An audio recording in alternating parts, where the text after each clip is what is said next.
तो देखिए police set का आज लास्ट क्लास रहेगा भाई।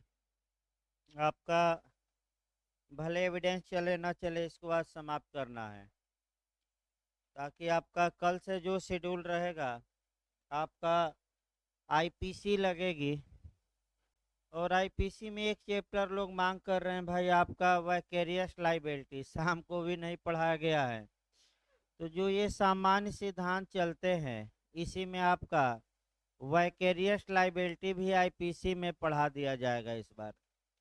यानी कि शुरुआती दौर में कुछ सामान्य सिद्धांत 7-8 पढ़ना है, जहां से आपका आईपीसी में क्वेश्चन बनता है। उसी में आपका जैसे कि आपका रिप्र ये वैकेरियस लाइबिलिटी, फिर ज्वाइंट लाइबिलिटी इत्यादि जो सिद्धांत रहेंगे इस बार शुरुआती दौर में ही बता दिए जाएंगे, क्योंकि शाम वाले बैच में वो छूटा ही रह गया अभी तक।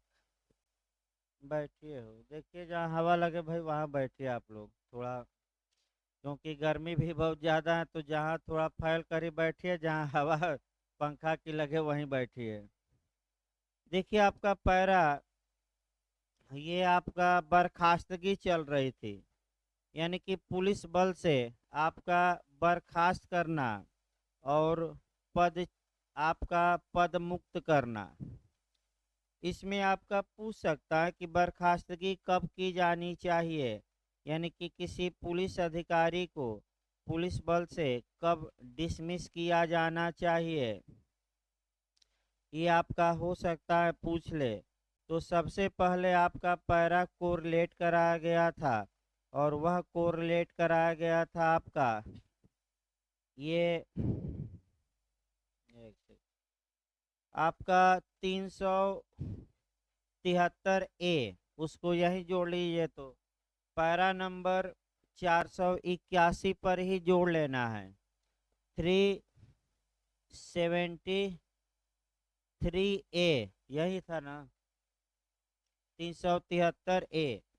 अगर कोई पुलिस वाला ऑन ड्यूटी या कर्तव्य पर जाने से पहले, या जब कर्तव्य निभा रहा है यानी कि ऑन ड्यूटी, आपका कोई मादक पदार्थ या नशीले पदार्थों का सेवन करता है, तो उसकी बर्खास्तगी का, यानी कि आपका डिसमिसल का या टर्मिनेट करने का, या टर्मिनेट कहिए टर्मिनेट करने का पद से आपका ये एक अच्छा आधार माना गया है।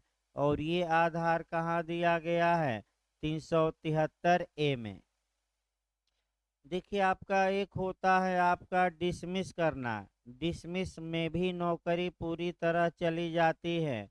और एक आपका होता है पद से हटाना, यानी कि रिमूव करना। जहाँ तक दोनों के प्रभाव की बात है, दोनों में व्यक्ति नौकरी से हाथ धो बैठता है, यानी कि नौकरी से उसे बाहर ही कर दिया जाता है। लेकिन अगर वह डिसमिस किया गया है, हो सकता है पूछ ले, अगर वह डिसमिस किया गया है यानी कि बर्खास्त किया गया है, तो न तो पुलिस बल में नौकरी के योग्य होगा, और न ही किसी अन्य सरकारी नौकरी के योग्य होगा। इसका मतलब कि अगर पुलिस बल से उसे डिसमिस या टर्मिनेट किया गया है, तो अन्य कोई भी सरकारी नौकरी पाने के लिए वह क्वालिफाई या योग्य नहीं होगा। लेकिन अगर पद से उसे हटाया गया है, तब पुलिस बल में तो भर्ती पुनः नहीं हो सकता, लेकिन अन्य सेवाओं में वह भर्ती के योग्य माना जाता है। ये भी ध्यान रखना है। यानी कि दोनों में अंतर, दोनों में पद से हटाया जाता है, इसमें कोई शक नहीं है। लेकिन दोनों में अंतर क्या है, ये महत्वपूर्ण बात है। तो देखिए पैरा 481 देखा जाए, बर्खास्तगी और पद से हटाया जाना, डिसमिसल एंड रिमूवल की बात करता है। यहाँ से क्वेश्चन आपका बन सकता है, अंडरलाइन कर लीजिएगा। बर्खास्तगी का कोई आदेश केवल तभी पारित किया जाएगा जब किसी अधिकारी का आचरण बल में उसे रखे जाने को अवांछनीय बना देता है।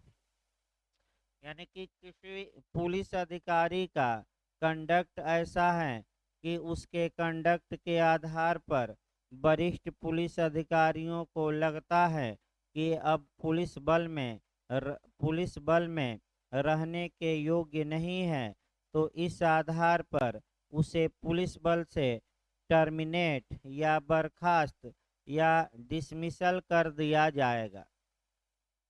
बर्खास्तगी आवश्यक रूप से किसी कठोर कारावास की सजा के फलस्वरूप, यानी कि अगर किसी पुलिस अधिकारी को किसी न्यायालय द्वारा आपका सश्रम कारावास दे दिया गया है, यानी कि किसी भी मामले में अगर सजा दे दी गई है, तो यह बर्खास्तगी का एक अच्छा आधार माना जाता है। यानी कि पहला नियम ये आया कि भाई मादक पदार्थ या नशीले पदार्थ का सेवन तो बर्खास्तगी का आधार है ही। अगर किसी पुलिस वाले को न्यायालय ने सजा दे दिया है, तब भी उस पुलिस वाले को नौकरी से क्या किया जाएगा? बर्खास्त। भाई मादक पदार्थ के सेवन पर भी बर्खास्त अलग पैरा था, और आपका न्यायालय द्वारा सजा दिए जाने पर भी क्या किया जाएगा? बर्खास्त। और एक नियम के रूप में किसी कैदी को, चाहे अभियुक्त को जुर्माने की सजा ही क्यों न दी गई हो, अभिरक्षा से जानबूझकर या लापरवाही से भागने देने के लिए दोष सिद्धि के फलस्वरूप दी जानी चाहिए। यानी कि अगर कोई पुलिस वाला उपेक्षा बरता, लापरवाही बरता, उससे आपका कैदी भाग गए, यानी कि जेल से या उसकी कस्टडी से कैदी भाग गया है, और ये साबित हो गया है कोर्ट में कि पुलिस वाले ने लापरवाही बरती थी और न्यायालय ने इस लापरवाही के लिए दंडित किया है पुलिस वाले को, तब भी उसे आपका डिसमिसल का आदेश दिया जा सकता है। यानी कि तब भी उसे पुलिस से बर्खास्त किया जा सकता है। अगला आपका है, यदि अधीक्षक बाद वाली दशा में बर्खास्तगी का आदेश नहीं देता, तो वह आपका कह सकते हैं कि उप निरीक्षक के पास समस्त कागजात भेजेगा। यानी कि अगर किसी पुलिस वाले की अभिरक्षा से आपका कोई कैदी भाग गया है, तो ऐसी दशा में अगर अधीक्षक ये आदेश नहीं देते, तो किसको आपका माने किसको भेजेंगे लिख पढ़कर और करेक्टर में लिखकर? तो डीआईजी को भेज देंगे कि आप देखिए। पैराग्राफ सेकंड महत्वपूर्ण है। बर्खास्त किए गए अधिकारी को शासकीय सेवा में पुनर्नियोजित किए जाने से प्रतिबंधित कर देती हैं। यानी कि मैं अभी बताया, यही पॉइंट महत्वपूर्ण है कि अगर किसी पुलिस अधिकारी को डिसमिस किया गया है, तो वह किसी भी सरकारी नौकरी के अब योग्य होगा कि अयोग्य होगा? अयोग्य होगा। लेकिन अगर पद से हटाया गया है, तो वह पुलिस में भर्ती के तो योग्य नहीं है, लेकिन अन्य सरकारी नौकरियों के, सरकारी सेवाओं के योग्य होगा। जैसे अध्यापक बन जाए, बिजली विभाग का फार्म भरे, लेकिन ये कब नहीं भरेगा? जब उसे डिसमिसल कर दिया गया है, यानी कि बर्खास्त, या हम बर्खास्त कर दिया गया है, या सेवा से टर्मिनेट कहा जाता है। अब आइए आपका डिमोशन देखिए। पैरा 482 में पदावनति या डिमोशन, यहाँ से आपका 2-3 क्वेश्चन बनता है। पहले डिमोशन के बारे में समझिए, और जब भी डिमोशन के बारे में पढ़िएगा तो संविधान का एक अनुच्छेद भी आपको पढ़ना पड़ेगा, और वह 311। देखिए, सामान्य नियम ये हैं कि किसी भी आपका लोक सेवक को आपका डिमोशन किया जा सकता है उसके बुरे आचरण के आधार पर। विभागीय दंड ही ये माना जाता है। धारा 7 में भी डिमोशन को विभागीय दंड माना गया है। डिमोशन का मतलब ये हुआ कि जिस पद पर है उससे उसके नीचे के पद पर ला देना। यानी कि इंस्पेक्टर है तो सब इंस्पेक्टर के पद पर ला देना। हेड कांस्टेबल है तो पुनः कांस्टेबल के पद पर ला देना। तो जो पहला नियम आपको दिमाग में रखना है कि कोई भी पुलिस अधिकारी जब सबसे पहले किसी पद पर उसकी नियुक्ति हुई थी उससे नीचे डिमोशन नहीं किया जा सकता। यानी कि एक उदाहरण देखिए, एक पुलिस अधिकारी था, सब इंस्पेक्टर या उप निरीक्षक या एसआई के पद पर पहली बार भर्ती हुआ। किस पद पर भर्ती हुआ? सब इंस्पेक्टर यानी कि उप निरीक्षक। उसका प्रमोशन हो गया और प्रमोशन होते होते वह डीवाईएसपी बन गया, यानी कि पुलिस उपाधीक्षक तक पहुंचा। फिर आपका उसने भाई अपना कंडक्ट बुरा दिखाया, बैड कंडक्ट के आधार पर उसे धारा 7 पुलिस एक्ट के तहत विभागीय दंड दिया गया और उसका डिमोशन कर दिया गया, यानी कि उसको पद से नीचे ला दिया गया। तो पहला नियम ये समझना है इसमें कि अगर किसी पुलिस अधिकारी का डिमोशन किया जाता है तो जिस पद पर वह पहली बार अपॉइंट हुआ था उससे नीचे के पद पर उसकी पदावनति नहीं की जाएगी। तो इस उदाहरण में सबसे पहले वह किस पद पर नियुक्त हुआ था? Sub inspector. तो क्या सब इंस्पेक्टर के पद से नीचे के पद पर उसका डिमोशन हो सकता है कि नहीं? नहीं हो सकता। यानी कि उसे हेड कांस्टेबल या कांस्टेबल के पद पर नहीं लाया जा सकता। ये आपका गौर करना है और याद भी करना है। हाँ, डीवाईएसपी तक प्रमोशन पाया है तो या तो इंस्पेक्टर बना दिया जाए, निरीक्षक, या उसे पहली बार वह नियुक्त किस पद पर हुआ था? सब इंस्पेक्टर, तो सब इंस्पेक्टर बना दिया जाए, लेकिन उसे हेड कांस्टेबल या कांस्टेबल के पद पर डिमोशन नहीं किया जा सकता। ये पहला नियम याद रखना है। दूसरा नियम जो आपका पूछा जाता है वह ज़्यादातर अवधि पूछ सकता है कि डिमोशन की अधिकतम अवधि कितनी हो सकती है। तो आपका यदि अवधि निश्चित की गई है, यानी कि अगर जिस अधिकारी ने डिमोशन किया था अगर अवधि निश्चित की गई है तो वह 3 वर्ष से अधिक की नहीं होगी। इसको लिख लीजिए, तो पूछ सकता है भाई डिमोशन की अवधि कितनी हो सकती है। तो अगर पदावनत की अवधि निश्चित की गई है तो वह कितने वर्ष से आपका कह सकते हैं कि कम कितने वर्ष से अधिक की नहीं होगी। ये क्वेश्चन आपका आ सकता है।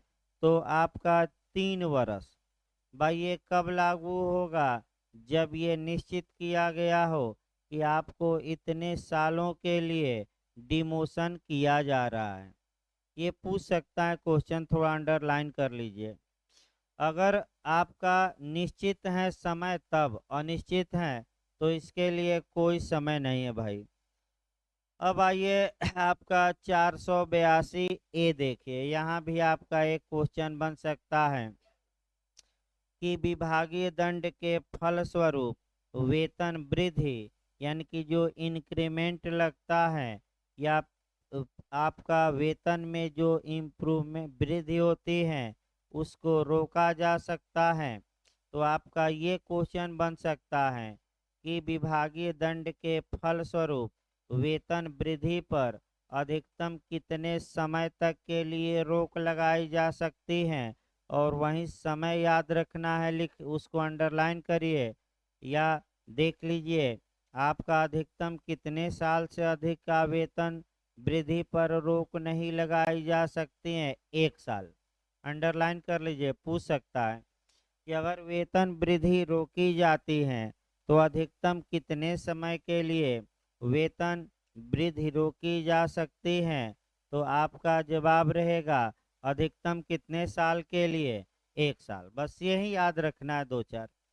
इसके बाद आपका 483, आइए, हो सकता है यहाँ भी पूछ ले।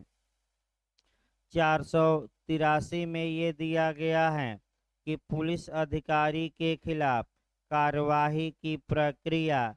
तो पुलिस अधिकारी के खिलाफ कौन कौन सी कार्यवाही चल सकती हैं, ये पहले देखिए। तो 3 कार्यवाहियों की बात की गई है। आपका पहली कार्यवाही कोई मजिस्ट्रेटी या पुलिस जांच, यानी कि आपका कोई मजिस्ट्रेटी जांच या पुलिस जांच की जा सकती है। तो फिर एक बार याद रखिए, अगर डीवाईएसपी या उसके ऊपर के वरिष्ठ अधिकारी आपका मिसकंडक्ट करते हैं तो इसकी मजिस्ट्रेटी जांच होती है ज़्यादातर, और नीचे के अधिकारियों में सामान्यतः पुलिस जांच ही होते हैं, विभागीय जांच। फिर आपका न्यायिक परीक्षण, यानी कि अगर वह मिसकंडक्ट किया है और उस दौरान कोई अपराध किया है जिसके लिए न्यायालय में मुकदमा चल सकता है, तो उसके खिलाफ न्यायालय में भी मुकदमा चलाया जा सकता है। ये विभागीय जांच नहीं कही जाएगी। ये कौन सी जांच कही जाएगी? न्यायिक। न्यायिक परीक्षण और कोई विभागीय परीक्षण या दोनों, दोनों का मतलब ये हुआ, यही आपका क्वेश्चन बन सकता है कि क्या विभागीय जांच और न्यायिक जांच एक साथ चल सकती हैं कि नहीं? चल सकती हैं। विभागीय जांच अलग और न्यायिक जांच अलग। देखिए आपका, जैसे कि उदाहरण के रूप में आपका कुकर्म वाला मामला देखा जाए, दरोगा जी थे और थाने में पीड़िता के साथ कुकर्म किए, तो पहला आपका विभागीय जांच होगी। और विभागीय जांच में आपका विभागीय जांच बैठा दी गई थी तुरंत कि ये अधिकारी इस दरोगा जी के आचरण की क्या करेंगे? जांच। और चूंकि थाने में ऐसा कार्य किए हैं तो ये बल से बर्खास्तगी का उचित आधार माना जाएगा। पहला तो टर्मिनेशन।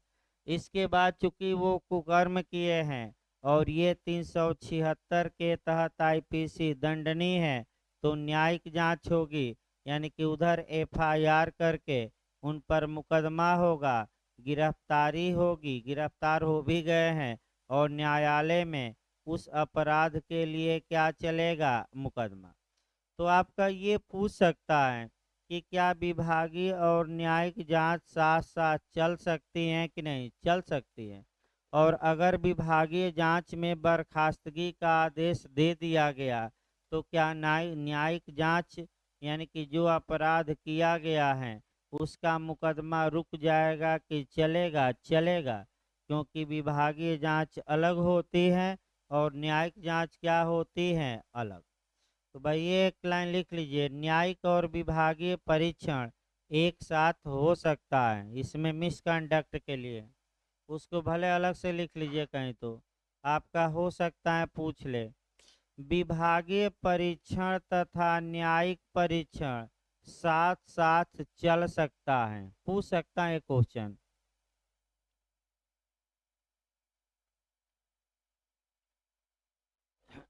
ये आपका क्वेश्चन आ सकता है, एक लाइन अंडरलाइन। इसके बाद आ जाइए आपका 8486 देखा जाए। पुलिस अधिकारी पर आरोपित धारा 7 पुलिस एक्ट के अधीन अपराध की दशा में मजिस्ट्रेटी जांच का न होना। इसका मतलब ये हुआ कि सामान्य नियम ये है कि अगर किसी पुलिस वाले ने मिसकंडक्ट किया है और वह मिसकंडक्ट पुलिस अधिनियम की धारा 7 के तहत आ जाता है तो वह एक विभागीय जांच होती है, मजिस्ट्रेटी जांच नहीं होती। विभाग के वरिष्ठ अधिकारी ही उस मामले की क्या करते हैं? जांच। और जांचोपरांत अगर मिसकंडक्ट का दोषी पुलिस वाला पाया जाता है तो वह विभागीय दंड देते हैं। और वह विभागीय दंड कहाँ दिया गया है? तो पुलिस एक्ट की धारा 7 में, तो ये जो धारा 7 है आपका लगातार ये क्वेश्चन बनता है ये भी बना है कि ये विभागीय माने जांच होती है कि न्यायिक जांच होती है। तो ये विभागीय जांच होती है। न्यायिक जांच पूछे तो 35 मार्क कर आइएगा, लगातार बताया जा रहा है।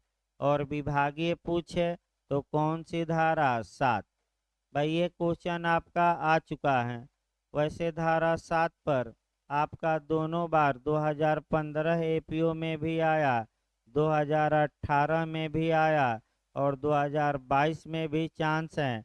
2018 में संशोधन पूछा गया, कब 1939 में हुआ था ना, देख लेते हैं भाई।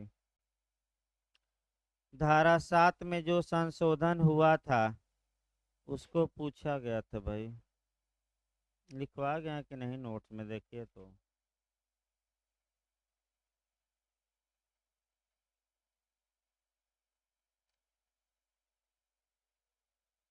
उन्नीस सौ चौवालीस में हुआ था भाई।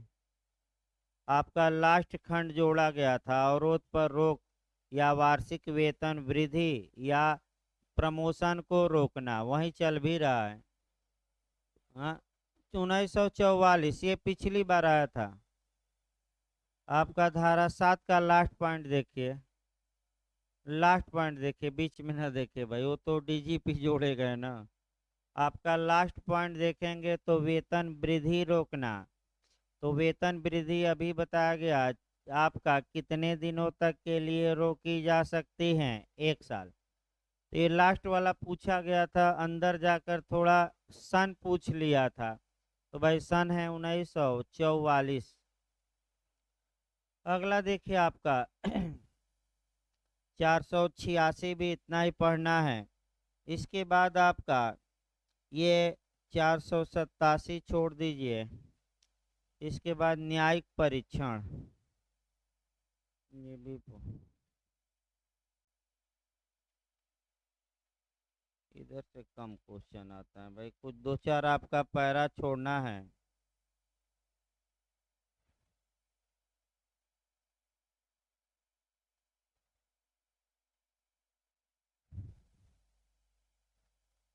अब 496 आ जाइए, सस्पेंशन या निलंबन। देखिए 496 से भी आपका पूछा जा सकता है, इधर से 2-3 पैरा महत्वपूर्ण है। दुराचरण के आरोप में विभागीय या न्यायिक जांच के दौरान पुलिस अधिकारी का निलंबन। अब निलंबन होता क्या है, इसका प्रभाव क्या होता है और निलंबन की अधिकतम अवधि क्या हो सकती है, निलंबन के दौरान पूरा वेतन मिलता है कि नहीं, और निलंबित व्यक्ति कब पुनः आपका कह सकते हैं कि अपने पद पर आसीन हो जाएगा। यही दो चार बातें आपका पूछी जाती हैं और निलंबन का समय पूछ सकता है। पहला नियम आपका अनुच्छेद 311 से उठाना है, यानी कि अभी आपका 496 पैरा न पढ़िए, सबसे पहले उठाइएगा आर्टिकल आपका 311। पहला अनुच्छेद 311। अनुच्छेद 311 ये कहता है कि अगर किसी लोक सेवक को पदच्युत किया जाए, मैंने पद से हटाया जाए या बर्खास्त किया जाए, तो ऐसी दशा में या डिमोशन किया जाए तो दो लोक सेवकों को दो प्रोटेक्शन प्राप्त हैं। पहला प्रोटेक्शन ये प्राप्त है कि आडि अल्ट्रम परटम, यानी कि दूसरे पक्षकार को भी सुना जाए। और दूसरा प्रोटेक्शन ये है कि जो प्राधिकारी उसे अपॉइंट किया है उसके नीचे का प्राधिकारी उसे न तो बर्खास्त कर सकता है, न ही पद से हटा सकता है और न ही डिमोशन कर सकता है। लेकिन आपका पूछ सकता है कि अनुच्छेद 311 किस मामले में लागू नहीं होगा। तो आपका बर्खास्तगी में लागू होगा। पद से हटाना यानी कि रिमूव करने में लागू होगा, लेकिन सस्पेंशन में या निलंबन में लागू नहीं होगा। इसका मतलब ये हुआ कि निलंबन के मामले में अनुच्छेद 311 का संरक्षण किसी लोक सेवक को नहीं मिलेगा। अच्छे से इसको लिखिए, तो अच्छे से कहीं एक बार देखिए कि निलंबन के मामले में, हो सकता है अंदर जाकर पूछ ले, निलंबन के मामले में अनुच्छेद 311 के प्रावधान लागू नहीं होंगे। भाई ये क्वेश्चन पूछ सकता है कि कब लागू नहीं होगा। तो निलंबन होता क्या है पहले ये देखा जाए। निलंबन का मतलब बर्खास्तगी या आपका यानी कि बर्खास्तगी या पद से हटाना नहीं होता। निलंबन का मतलब ये हुआ कि कुछ समय के लिए कार्य करने पर रोक लगा दी जाती है। निलंबन हमेशा के लिए नहीं होना चाहिए, कुछ समय के लिए होना चाहिए। निलंबन के दौरान वह पूरा वेतन पाने का हकदार नहीं होता, लेकिन जीवन निर्वाह भत्ता के रूप में वेतन का कुछ अंश उसे दिया जाएगा। निलंबित व्यक्ति को या तो ये कहा जा सकता है कि निलंबित व्यक्ति को ये कहा जा सकता है कि आप रिजर्व पुलिस लाइन में रहिए, यानी कि बैरक में रहिए, और निलंबन के दौरान कहीं जाने की आवश्यकता नहीं है। निलंबन के दौरान बस ये है कि उसके कार्य सस्पेंड हो गए हैं, शक्तियां सस्पेंड हो गई हैं, लेकिन उत्तरदायित्व सस्पेंड नहीं हुए हैं। वह उन्हीं उत्तरदायित्वों के अधीन रहेगा जिन उत्तरदायित्वों के अधीन वह निलंबन के पहले था, और उन प्राधिकारियों के अंडर में रहेगा जिन प्राधिकारियों के अंडर में वह निलंबन से पहले था। निलंबन आपका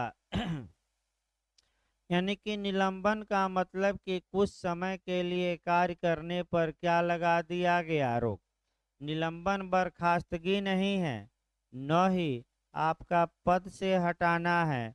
अतः जब बर्खास्तगी भी नहीं है, पद से भी नहीं हटाया जा रहा है, तो क्या अनुच्छेद 311 का प्रोटेक्शन लोक सेवक को प्राप्त होगा कि नहीं? नहीं होगा, क्योंकि अनुच्छेद 311 में निलंबन शब्द लिखा नहीं गया है। तो निलंबन कब किया जाना चाहिए? सामान्यतः कितने दिनों के लिए किया जाना चाहिए? निलंबन का प्रभाव क्या होगा? तो पुलिस अधिनियम 1861 की धारा 7 भी गौर करना है कि धारा 7 के तहत किसी पुलिस अधिकारी को निलंबित भी किया जा सकता है। ये कौन सी धारा है? 7। उसी को आपका व्यापक रूप चल रहा है, यानी कि जो धारा 7 में विभागीय दंड दिए गए थे, उसी को थोड़ा हम अब क्या कर रहे हैं पैराओं में व्यापक। अब आइए, दुराचरण के आरोप में विभागीय या न्यायिक जांच के दौरान पुलिस अधिकारी का निलंबन, यानी कि अगर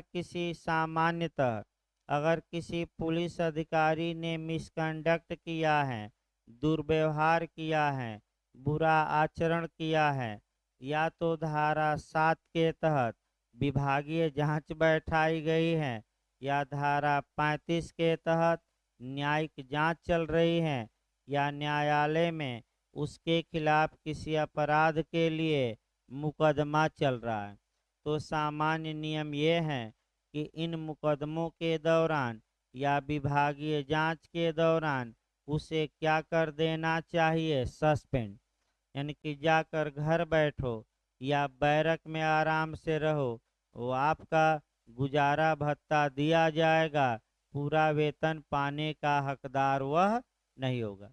अब पुलिस बल से हटाया नहीं गया, याद रखे पुलिस बल में वो हैं।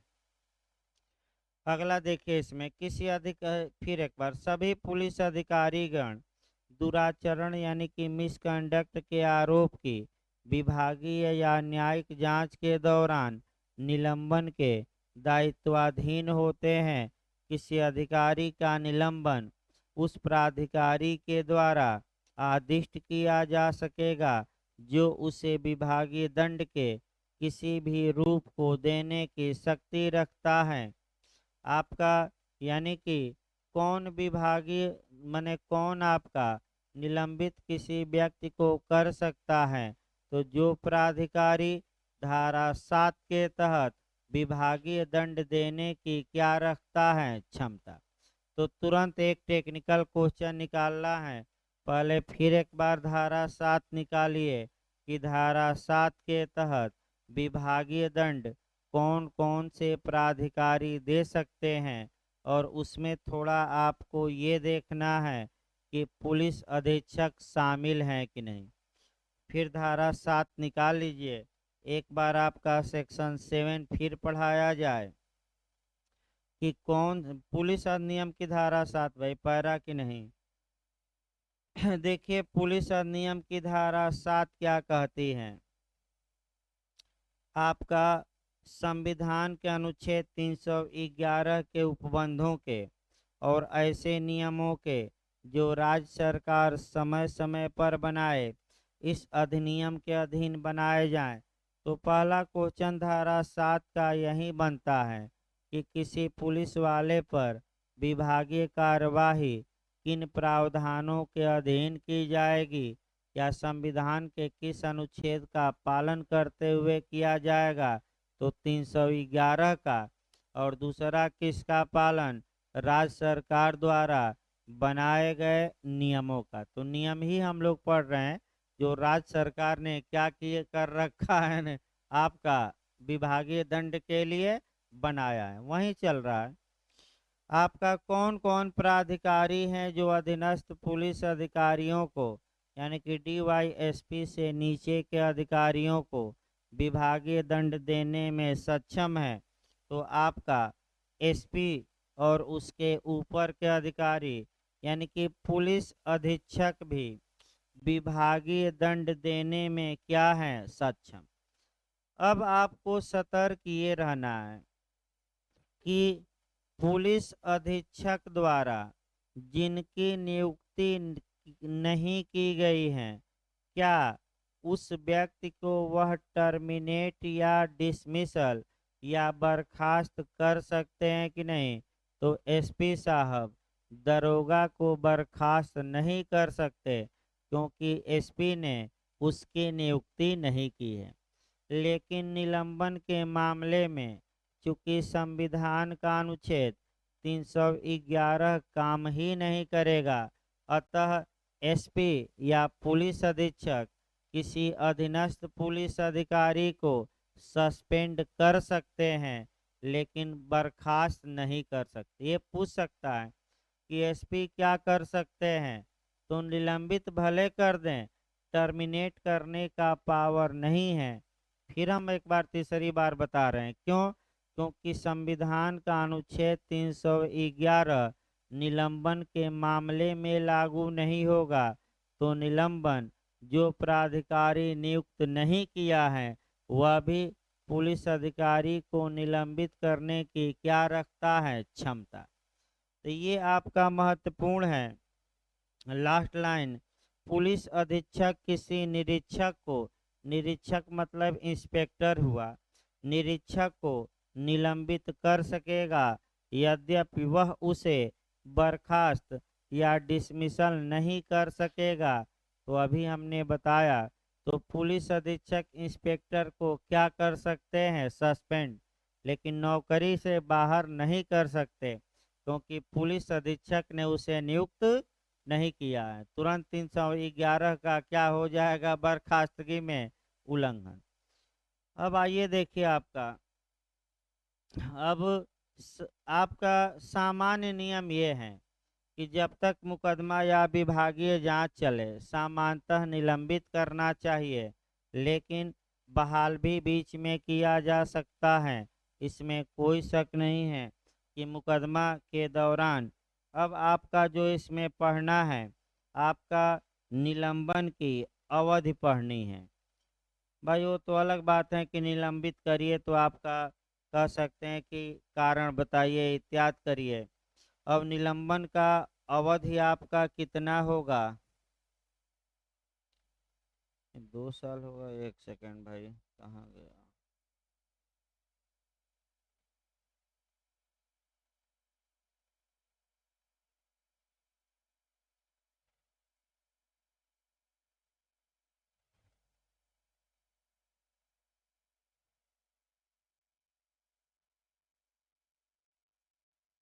ये तमाम नियम कायदे राज्य सरकार ने बना रखा, उतना नहीं पढ़ना है भाई, बहुत लंबा चला जाएगा ये आपका।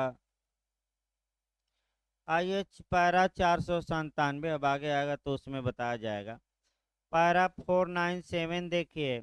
निलंबित मुख्य आरक्षियों या आरक्षियों से पुलिस अधीक्षक द्वारा पुलिस लाइन के भीतर रहने की अपेक्षा किया जाना। तो बस एक लाइन जानना है कि जो कांस्टेबल या हेड कांस्टेबल आपका सस्पेंड कर दिए गए हैं, तो ऐसी दशा में एसपी साहब कह सकते हैं कि घर न जाओ, कहाँ रहो, पुलिस लाइन में रहो। यानी कि उन्हें पुलिस लाइन में रखा जा सकता है और वह वो शक्ति तो नहीं रखेंगे, लेकिन आपका पुलिस बल तो है ही।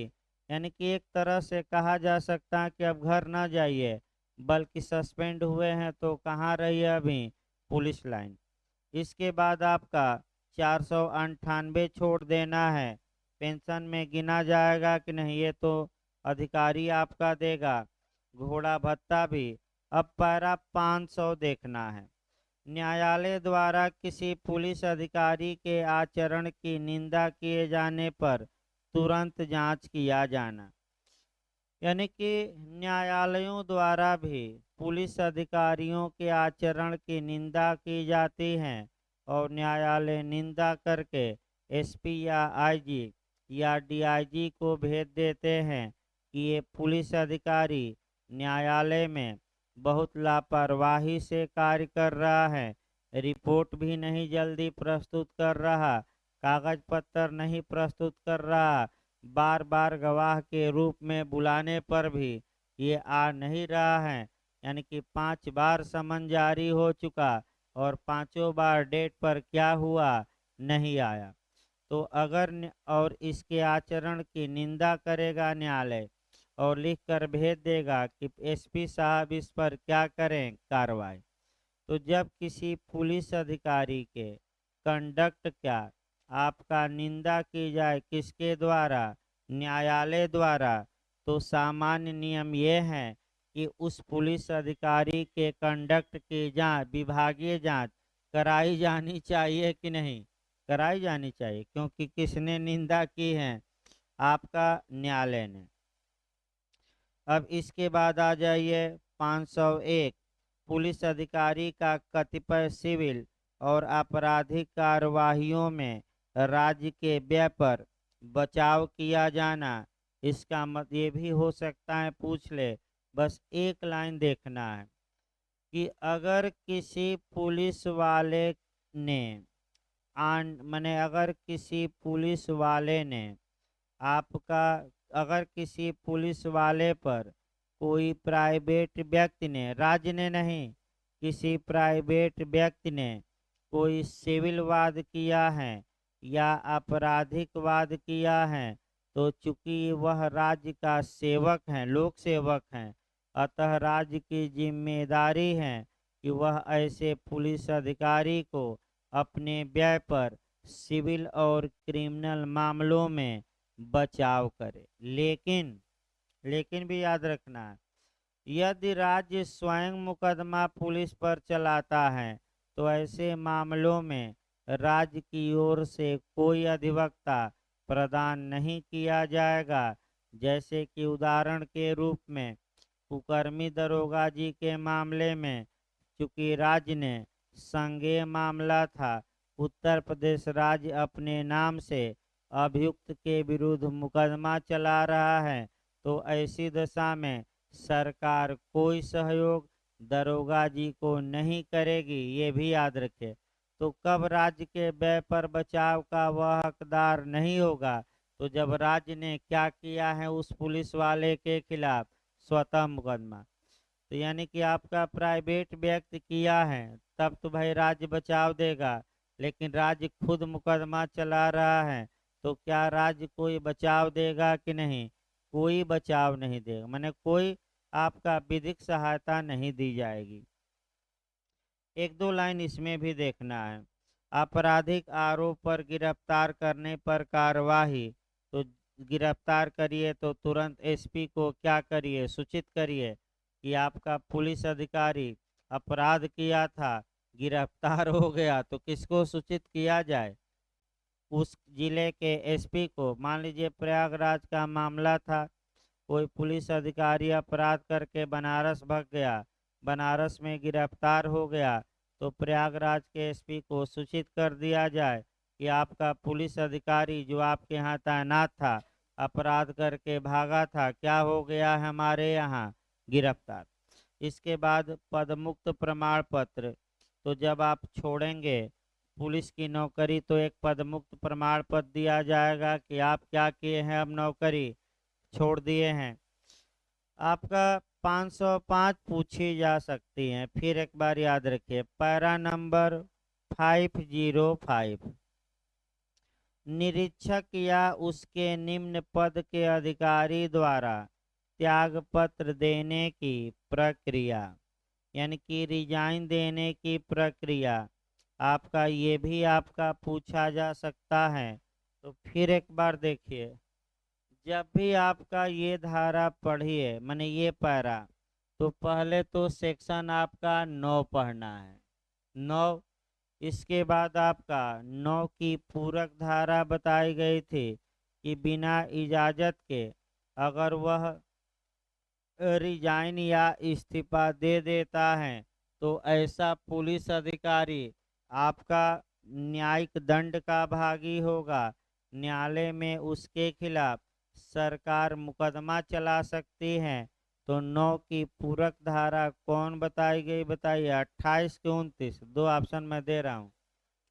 आपका कितना? 29। तो 29 में सजा बता दीजिए। 29 में सजा, बैठिए भाई। 29 में कितनी सजा का प्रावधान था? तो 3 माह का वेतन ना, 3 माह के वेतन के बराबर जुर्माना, या 3 माह, 3 माह से ना, देखिए तो एक बार 3 मास तक का एक बार देख लीजिए भाई, हल्का संदेह है उसको देखिए, एक बार देख लेना अच्छा रहता है। 3 3 ना, देखिए आपका 3 माह के वेतन के बराबर जुर्माना पूछ सकता है, या 3 मास तक का कारावास की सजा, या दोनों। अब धारा 9 29 और इसी के साथ आपका पैरा पढ़ना है, और पैरा जो कोरिलेट होगा, जो प्रक्रिया और थोड़ा डिटेल में दी जाएगी, 505, यानी कि इसी पर जोड़ लीजिएगा। पैरा नंबर कौन सा हमें पढ़ना है? 505। भाई 505 से क्वेश्चन आ सकता है। तो पहले तो देखिए केस, देखिए तो लिखवा गया था धारा 9 में, सत्यपाल कालरा था क्या? एक बार देखिए कौन केस है जिसमें बताया गया आपका त्याग पत्र पर प्रतिबंध लगाती हैं धारा 9 नियम नहीं बताती। सत्यपाल कालरा आ चुका है भाई, क्वेश्चन अंडरलाइन कर लीजिएगा। देखिए तो सही है ना? ये केस सत्यपाल कालरा बनाम डीआईजी पुलिस उत्तर प्रदेश, इसको अंडरलाइन कर लीजिएगा, पूछा जा चुका है। फिर एक बार देखिए पूरी बात, मैंने आपको कहाँ कहाँ से कोरिलेट करना है। पहले धारा 9 देखिए। धारा 9 आपका त्याग पत्र पर रोक लगाती है, नियम नहीं बताती। लेकिन ये भी है कि आपका मन सामान्यतः रोक लगाती है, अर्थात किसी पुलिस वाले को आपका उसकी इच्छा के विरुद्ध पुलिस बल में रहने के लिए बाध्य किया जा सकता है। यानी कि अगर कोई पुलिस वाला रिजाइन करता है, इस्तीफा देता है, तो उसके इस्तीफे को स्वीकार न करके, इनकार करके और कहा जा सकता है कि आप पुलिस बल में रहिए, जबरदस्ती कहिए, यानी कि बाध्य किया जा सकता है कि नहीं, किया जा सकता है। इसमें जो आपको समझना है कि आपका कैसे कोई पुलिस अधिकारी इस्तीफा दे सकता है, तो पहला नियम ये था कि वह 2 माह पहले लिखित सूचना दे वरिष्ठ अधिकारियों को, और 2 माह पूर्व दे। पूछा जा चुका है कितने महीने पूर्व, 2। और वरिष्ठ अधिकारी रजामंद हो जाएं, माने सहमत हो जाएं, तो केवल आप इस्तीफा दे दिए, और जब तक कि वरिष्ठ अधिकारी रजामंद नहीं होंगे, आप का इस्तीफा मंजूर नहीं हुआ माना जाएगा। दूसरा नियम देखिए, या बिना सूचना के भी आप रिजाइन दे सकते हैं, और उसका ये तरीका है कि एसपी साहब रजामंद हो जाएं। यानी कि 2 तरीके हैं, एक तो सूचना दीजिए, तो कितने माह पहले, 2 माह, तो केवल सूचना देने से आप रिजाइन नहीं, माने आपका स्वीकार हो गया। जो अधिकारी हैं, सूचना के बाद वह आपका एप्लीकेशन क्या कर ले, स्वीकार। अधिकारी चाहे तो इनकार भी कर सकता है, आपका रिजाइन डिसमिस कर देगा और कहेगा कि पुलिस बल में क्या करिए, रहिए। अगर करता है तो ये वैध माना जाएगा कि अवैध, वैध। और कौन सा केस कहा गया, सत्यपाल कालरा। तो 2 तरीके रिजाइन देने के हैं, पूछे जाते हैं, 2 माह पहले सूचना देकर या एसपी की अनुमति से। तो एसपी की अनुमति में सूचना देने की आवश्यकता नहीं है। अगर कोई व्यक्ति बिना सूचना के या बिना उच्च अधिकारियों की अनुमति के रिजाइन देकर भाग जाता है, तो ऐसे, यानी कि नौकरी से ही चला गया कि हम तो रिजाइन दे दिए, तो ऐसी दशा में उसके खिलाफ आपका मुकदमा कायम हो सकता है, न्यायालय में मुकदमा चल सकता है। और अगर ये साबित हो गया कि बिना त्याग पत्र, बिना सूचना के देकर चला गया, तो वह दंड का भागी हो सकता है। और किस धारा में, 29 में उसको कितना दंड से दंडित किया जा सकता है, तो 3 मास के वेतन के बराबर जुर्माना, या 3 मास तक का किसी भी भांत का, यानी कि सादा या कठोर कारावास, या दोनों। तो धारा 9 की पूरक धारा कौन हो गई, 29। अब इसी को थोड़ा विस्तृत किया गया है आपका किस पैरा में, 505। 505 पूरा पढ़ना पड़ेगा। देखिए आपका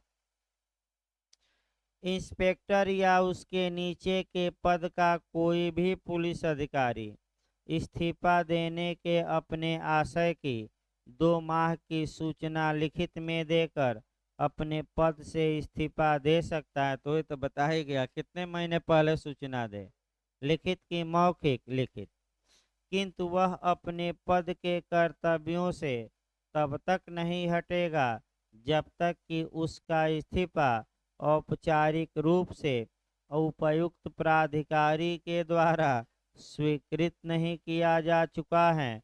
इसका मतलब कि ये नहीं कि पुलिस बल में हो, इस्तीफा दे दिए तो भाग लिए, तब जब तक कार्य करो, तब तक कार्य करो जब तक कि वरिष्ठ अधिकारी तुम्हारा इस्तीफा क्या न कर लें, स्वीकार। और अगर बीच में भाग जाता है इस्तीफा देकर, तो धारा 29 याद रखिए, वह दंड का क्या होगा, भागी। अगला देखिए, और उसने ऐसे पुलिस अधिकारी की हैसियत से आपका उसके द्वारा शासन को या किसी पुलिस निधि के उदय किसी ऋण को पूरी तरह से चुकता नहीं कर दिया है। यानी कि अगर लोन वोन लिया था या उधार लिया था, तो तब तक मुक्त नहीं होगा जब तक कि वह उधार क्या न कर दे पुलिस वाला, चुका न दे, परंतु यह कि ऐसी किसी इस्तीफे को प्राधिकारी के द्वारा सूचना की समाप्ति की तारीख से स्वीकार किया जा सकता है, मैंने स्वीकार भी, परंतु आगे यह कि ऐसे किसी पुलिस अधिकारी का इस्तीफा जिसका आचरण जांच के अधीन है या जिसके विरुद्ध सेक्शन 7 के अंतर्गत विभागीय कार्यवाही की जा रही है या किसी विधि न्यायालय में किसी अपराध का परीक्षण किया जा रहा है, ऐसे प्राधिकारी के विवेक में तब तक स्वीकार नहीं किया जा सकेगा जब तक कि ऐसी जांच, कार्यवाही या परीक्षण यथास्थिति के फलस्वरूप अंतिम आदेश पारित न हो जाए। यानी कि अगर विभागीय जांच चल रही है या न्यायालय में मुकदमा शुरू हो गया है तो सामान्यतः इस्तीफा इस बीच स्वीकार करना चाहिए कि नहीं करना चाहिए, नहीं करना चाहिए जब तक कि विभागीय जांच में या न्यायालय का निर्णय न आ जाए या विभागीय कार्यवाही का परिणाम न आ जाए। यानी कि ये नहीं कि आपके ऊपर विभाग जांच बैठा है तो भाग लीजिए, आपको इस्तीफा दिए हैं तो भले निलंबित कर दिया गया हो, लेकिन आपका रिजाइन देने को क्या किया जा सकता है, इनकार, कि अभी आपके खिलाफ विभागीय जांच चल रही है, अभी आपका रिजाइन स्वीकार नहीं हो सकता। तो आपका ये अब 506 भी नहीं पढ़ना है। अब पुलिस अधिकारी द्वारा प्रदत्त सशर्त त्याग पत्र का साधारणतः स्वीकार न किया जाना, तो भाई बिना शर्त के त्याग पत्र दीजिए, शर्त वाइज न दीजिए। तब आगे आ जाइए अध्याय 33। अध्याय 33 देखिए भाई, अपील, पुनरीक्षण याचिकाएं और शासकीय दस्तावेजों की प्रतिलिपियां। पहले भूमिका बांधिए तब आपका इसमें देखा जाए। अगर किसी पुलिस वाले के खिलाफ विभागीय कार्यवाही की गई है तो वह पुलिस वाला उस विभागीय कार्यवाही के विरुद्ध आपका अपील कर सकता है या उसके खिलाफ जो आपका जो कार्यवाही की गई है उसका आपका रिवीजन हो सकता है या याचिकाएं दायर की जा सकती हैं, और जो उसके खिलाफ आदेश दिए गए हैं वह जो कागज पत्तर होगा वह उसे दिया जा सकता है।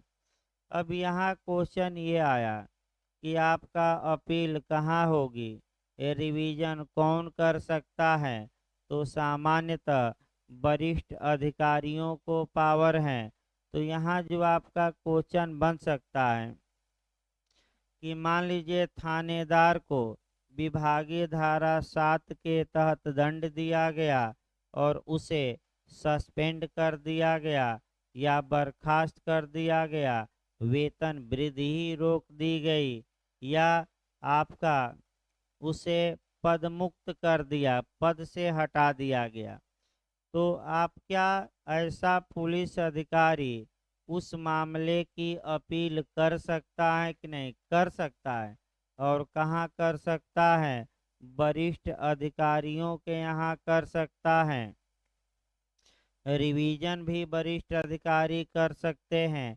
रिवीजन में तो जब भी अपील की जाएगी, रिवीजन होगा तो पूरा कागज पत्तर वरिष्ठ अधिकारियों के सामने रखा जाएगा। अब यह है कि भाई अपील कितने दिनों के अंदर की जाएगी, रिवीजन कितने दिनों के अंदर किया जाएगा, वही सब समय याद रखना है। वैसे कम चांस रहता है पूछने का, भले ये सतर्कता के लिए कुछ बताया जा रहा है आपको, लेकिन अब तक के इतिहास में जो क्वेश्चन है इधर से बहुत कम आए हैं, ये इसमें शक नहीं है, लेकिन कम आए हैं इसका मतलब ये नहीं हुआ कि आगे नहीं आ सकते, क्योंकि आपका छंटनी करना है तो आयोग भी जानता है कि वहीं से क्वेश्चन उठाइए। आयोग भी जानता है कि ज़्यादातर जो लोग होते हैं वह रट्टू तोता होते हैं और साल पेपरों को क्या करते हैं, रट कर आते हैं। तो ऐसा कुछ नया क्वेश्चन बनाइए जो न तो पत्रिकाओं में मिले और न ही साल पेपरों में। और बिहार एपीओ ने यह बता दिया कि जो रट्टू तोता थे वो पूरी तरह बाहर हो गए। यानी कि आपका तमाम लोग ये कहे, कोचिंग में भी पुराने लोग 7-8 कहे कि इतनी सीट हैं, अगर हम न भी पढ़ें, आंख मूंद कर मार दें क्वेश्चनों को, तो हमारा प्री में रुकेगा नहीं। तो भाई हमने भी कहा था कि अगर मान लीजिए कि पैटर्न बदल दे तब क्या करेंगे। तो भाई पैटर्न बदल दे, और बदल ही दिया, इसमें कोई शक नहीं है। आपका देखिए, अगर रिपीटेड क्वेश्चन ज़्यादा पूछा ही नहीं, एकदम नया नया क्वेश्चन बनाया, कॉन्सेप्चुअल क्वेश्चन बनाया, और ऐसा कॉन्सेप्चुअल बनाया कि जब तक ये धारा हो रहा काम नहीं करेगी, जब तक किसी का कॉन्सेप्ट क्लियर न रहे, इतना उलझाया था क्वेश्चनों में कि आप भी क्वेश्चन नहीं कर पाएंगे। तो पहले धारा न पढ़कर आपका कॉन्सेप्ट क्लियर रखिए, ताकि कॉन्सेप्चुअल क्वेश्चन आए तो किसी भी हाल में गलत न हो। तो आपका हो सकता है भाई कि आपका रिवीजन, अपील, याचिकाएं इत्यादि से समय इत्यादि पूछ ले, इसमें कोई शक नहीं है। क्योंकि आपका ये न्यायालय में रिवीजन और आपका अपील नहीं होती हैं, ये विभागीय कार्यवाही हैं। और ये कहाँ होगी, वरिष्ठ पुलिस अधिकारियों के पास या राज्य सरकार के पास।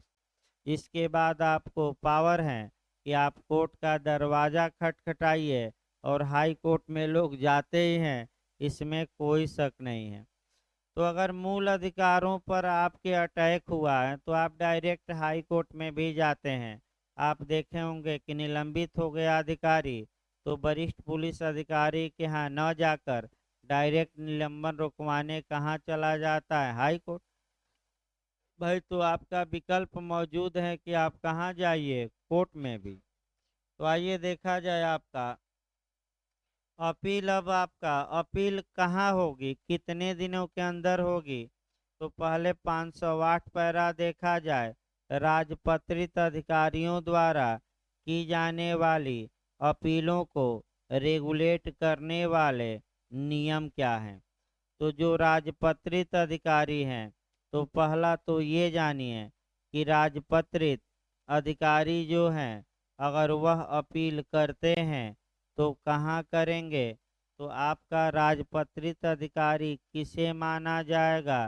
तो आपको बताया गया था कि पुलिस उपाधीक्षक यानी कि डीवाईएसपी और उसके ऊपर के जो वरिष्ठ अधिकारी होंगे वह राजपत्रित अधिकारी कहे जाएंगे। याद किए रहेगा, कौन राजपत्रित कहे जाएंगे, डीवाईएसपी या उसके ऊपर के पुलिस अधिकारी। अगर इनको कोई विभागीय दंड दिया गया है तो ये अपील कहाँ करेंगे, और आपका कह सकते हैं कि कितने दिनों के अंदर करेंगे। तो मान लीजिए आपका डीवाईएसपी को कोई विभागीय दंड, माने मान लीजिए कोई विभाग ने कार्यवाही की, सरकार ने कार्यवाही की, उसे बर्खास्त कर दिया मिसकंडक्ट के आधार पर इत्यादि पर, तो वह इसके खिलाफ अपील या शिकायत कर सकता है। तो कहाँ शिकायत कर सकता है। तो पहला नियम ये है कि यदि आदेश यानी कि बर्खास्तगी इत्यादि का आदेश पुलिस महानिरीक्षक या पुलिस महानिदेशक ने दिया है तो अब अपील कहाँ होगी। तो आईजी या डीजीपी के बाद एक ही तो बचता है, राज्य सरकार। यानी कि अगर आईजी या डीजीपी ने कोई बर्खास्तगी इत्यादि का आदेश दिया है तो अपील कहाँ की जाएगी, स्थानीय शासन को यानी कि राज्य सरकार को। अब ये है राज्य सरकार को की जाएगी। इसके बाद यदि पुलिस महानिरीक्षक को भी की जा सकती है अपील, लेकिन आदेश किसने दिया है, आपका उप महानिरीक्षक या पुलिस अधीक्षक या सहायक पुलिस अधीक्षक या उप पुलिस अधीक्षक, यानी कि इसका मतलब कि अगर डीवाईएसपी से लेकर और आपका कह सकते हैं कि डीआईजी तक के लोगों ने अगर कोई आदेश पारित किया है तो उसकी अपील कहाँ हो सकती है? तो उसकी अपील आपका आईजी के पास हो सकती है, पुलिस महानिरीक्षक। अब दूसरा इसमें क्वेश्चन आपको ये देखना है कि ये जो अपील होगी आपका कितने माह के अंदर होगी? तो आपका 5 माह के अंदर। खंड 6 देखिए भाई, 6 में लिखा है, उसको अंडरलाइन करिए, पूरा नहीं पढ़ना है इसमें। भाई इसमें एक सेकंड भाई आपका।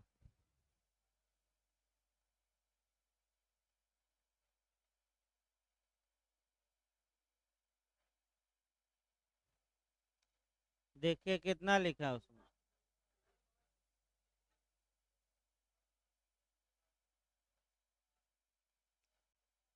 ये देख लेंगे भाई, देखिए तो, और इंग्लिश वर्जन में 5 माह कोई तुक नहीं लग रहा है, देख ले, देखिए तो एक बार उसमें कितना दिया है समय। इंग्लिश वर्जन है किसी के पास? हाँ,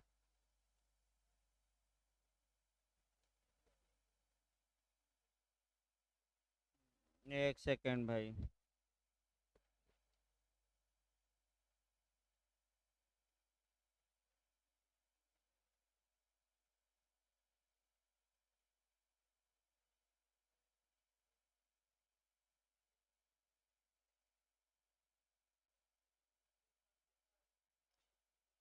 वैसे 5 माह ना हो के 3 माह होना चाहिए, क्योंकि 6 माह तक बढ़ेगा तो 9 माह हुआ। लेकिन इसको हम देख लेंगे भाई, फिर कल एक बार दूसरी 2-3 किताबें और हैं उसमें एक बार हम देख लेंगे, तब इसको बताएंगे। छोड़ दीजिए आपका, अभी इसको छोड़ दीजिए। आपका 5 माह हमें भी लगता है कि बेरेक्ट में गलत है, लेकिन एक बार देख कर बता दिया जाएगा, कल बता दिया जाएगा भाई, कल आपका अलग से बता दिया जाएगा। जहाँ विवाद हो भाई छोड़ दीजिए अभी। आगे देखिए भाई आपका, अब आपका 510, पैरा नंबर 510 निकालिए। बर्खास्तगी के आदेश के विरुद्ध सफल अपील की दशा में कार्यवाही, यानी कि अगर किसी पुलिस अधिकारी को टर्मिनेट किया गया था, वह विभाग को अपील किया, या तो अगर डीजीपी ने टर्मिनेट किया था आईजी ने, तो भाई शासन को किया, और शासन से जुगाड़ लगाते हैं सब, जुगाड़ लगाया और डीजीपी का आदेश शासन ने क्या कर दिया? रद्द। तो जैसे ही बर्खास्तगी का आदेश अपील में रद्द होता है तो पहला नियम ये आएगा कि वह अपने पद पर आसीन हो जाएगा। भाई आदेश रद्द हो गया तो अब जितने दिन तक वह बर्खास्त रहा, अब समस्या ये आई कि क्या अनुपस्थिति को पेंशन में गिना जाना चाहिए कि नहीं। तो जो अपील प्राधिकारी हैं यह घोषित करेगा कि जितने दिन तक यह बर्खास्त रहें इनकी पेंशन उतने दिन की बनेगी कि नहीं बनेगी। ये किसके ऊपर छोड़ दिया गया है? अपील प्राधिकारी। तो रेस्ट ले लीजिए, तब आपका रिवीजन अभी चलेगा भाई। आपका पुलिस एक्ट ही एविडेंस भाई आज नहीं चल पाएगा, क्योंकि आज हर हाल में इसे समाप्त करना है। तो और आपका 500, हाँ 50 पैरा है तो इसमें से 20 ओस पढ़ना है, 15-20 पैरा पढ़ना है। तो आपका 15 मिनट का ब्रेक रहेगा भाई, फिर आपका आज पुलिस एक्ट ही चलेगा। जो लोग ऑनलाइन पढ़ रहे हैं, कल से जो शेड्यूल रहेगा भाई बता दिया जाए आपका। पहले आपका एविडेंस सब चलेगा ताकि खींचे, उसके बाद आपका आईपीसी चलेगी, और उसके बाद और सब्जेक्ट चलेंगे, लेकिन पहला आपका एविडेंस चलेगा, ताकि एविडेंस ही आपका पीछे चल रहा है। आईपीसी तो लगभग सभी लोग पढ़े रहते हैं, थोड़ा स्पीड में भी पढ़ाया जाए तो कोई दिक्कत नहीं है। तो आपका माने स्पीड थोड़ा तेज रहेगी आईपीसी में, ये नहीं कि स्लो नहीं रहेगी। तो रेस्ट ले लीजिए 15 मिनट, तब आपका आज पुलिस पैरा समाप्त कर दिया जाए। शाम को क्लास भाई आज भी बंद रहेगा, कुछ बाहर हमें निकलना है। शाम वाला क्लास अभी कल से शुरू होगा, जो लोग शाम को पढ़ते हैं। देखिए आपका रिवीजन आपका पढ़ाना था, यानी कि आपका उत्तर प्रदेश पुलिस रेगुलेशन में रिवीजन आपको पढ़ाना है। अब थोड़ा भाई एक दो लोग कहे कि कोरलेट कम हो रहा है, तो अब ये है कि भाई आपका मैंने कोर्स भी थोड़ा समाप्त करना था, इसलिए थोड़ा प्रेशर भी है कि भाई आज हर हाल में इसको समाप्त किया जाए, और समाप्त होके ही रहेगा, भले जब तक समाप्त ना हो जाए तब तक चलता रहेगा क्लास, इसमें कोई शक नहीं है। तो रिवीजन के बारे में आपका देखिए, जहाँ तक रिवीजन की बात है इसको हम निगरानी भी कहते हैं, इंग्लिश में आपका रिवीजन कहा जाता है, और शुद्ध हिंदी में पुनरीक्षण। पुनरीक्षण द्वारा किसी आदेश की या दंडादेश की या किसी निर्णय की आपका या किसी कार्यवाही की वैलिडिटी को चेक किया जाता है, यानी कि क्या इस कार्यवाही में कोई गलती तो नहीं हुई, या क्या निचला प्राधिकारी अधिकारिता से बाहर तो नहीं गया, इस बात को चेक किया जाता है। यानी कि मुख्य रूप से रिवीजन में आपका जुरिडिक्शन पर अटैक किया जाता है। इसके साथ आपका दो रीटें जुड़ी हुई हैं रिवीजन के मामले में, एक प्रोविशन यानी कि प्रतिषेध, और दूसरा ससुरारी यानी कि उत्प्रेषण। यदि कोई निचला न्यायालय या अधिकरण अपनी अधिकारिता से बाहर जाकर सुनवाई कर रहा है, तो अभी उस सुनवाई पर प्रतिषेध की रिट जारी करके हाई कोर्ट या सुप्रीम कोर्ट रोक लगा सकता है, और जब वह निर्णय सुना दिया है अधिकारिता से बाहर जाकर, तो निर्णय को ही रद्द किया जाता है। तब रिट जो जारी होगी उत्प्रेषण की या ससुरारी की। रिवीजन आपका सिविल मामलों में भी मिलेगा, आपका क्रिमिनल में भी मिलेगा। तो सीपीसी की धारा 115 याद रखिए, लिखना है तो लिख सकते हैं। सीपीसी की धारा 115 में रिवीजन दिया गया है, जिसके साथ कोई आदेश जुड़ा हुआ नहीं है। फिर एक बार याद रखिए, एक पिछली बार पूछा भी गया था। तो सीपीसी में 3 धाराएं मिलाने के लिए जे में आती हैं। 113 में आपका रिफरेंस या निर्देश है, 114 में रिव्यू या पुनर्विलोकन, और 115 सीपीसी में आपका रिवीजन या पुनरीक्षण है। ये सेक्शन मिलाने के लिए आता है। दूसरा आपका सीआरपीसी में भी पिछली बार आपका क्वेश्चन बना था रिवीजन से, सीआरपीसी में भी आपका रिवीजन का प्रावधान किया गया है। आपका 397 से शुरू होता है रिवीजन, तो सीआरपीसी की धारा 397 से शुरू होता है। और बिहार आपका एपीओ में भी बना कि रिवीजन कौन कर सकता है क्रिमिनल मामलों में, तो 2 न्यायालय केवल सक्षम है, एक कोर्ट ऑफ सेशन यानी कि सत्र न्यायालय और हाई कोर्ट। पिछली बार आपका क्वेश्चन बना भी था कि हाई कोर्ट किस सीआरपीसी की धारा के तहत रिवीजन करता है, तो आपका 401 है ना, 401 के तहत। अब जो बिहार में पूछा गया एपीओ में रिवीजन से, उसमें थोड़ा अंदर जाकर पूछा गया कि रिवीजन में क्या नहीं किया जा सकता। तो दोष मुक्ति के आदेश को दोष सिद्धि में कन्वर्ट नहीं किया जा सकता, यानी कि अगर अभियुक्त को एक्विटल किया गया था, बाइज्जत बरी किया गया था, तो रिवीजन में उसे सजा नहीं दी जा सकती रिवीजन का आपका पहला लिमिटेशन है। दूसरा जो बिहार में पूछा भी गया था, इंट्रालोकोटरी आर्डर, अंतर्वर्ती आदेश या मध्यवर्ती आदेश का रिवीजन नहीं होगा, ये आपका पूछा गया था बिहार एपीओ में। तो दो प्रतिबंध कम से कम याद रखिए फिलहाल, वो तो सीआरपीसी में डिटेल में चलेगा।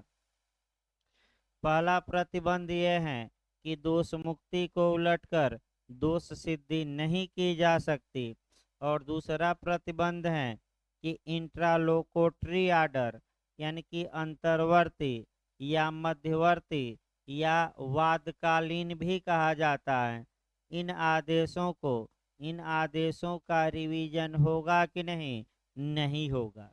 ये प्रतिबंध कहिए हैं। तो रिवीजन में मुख्य रूप से वैलिडिटी की क्या की जाती है जांच।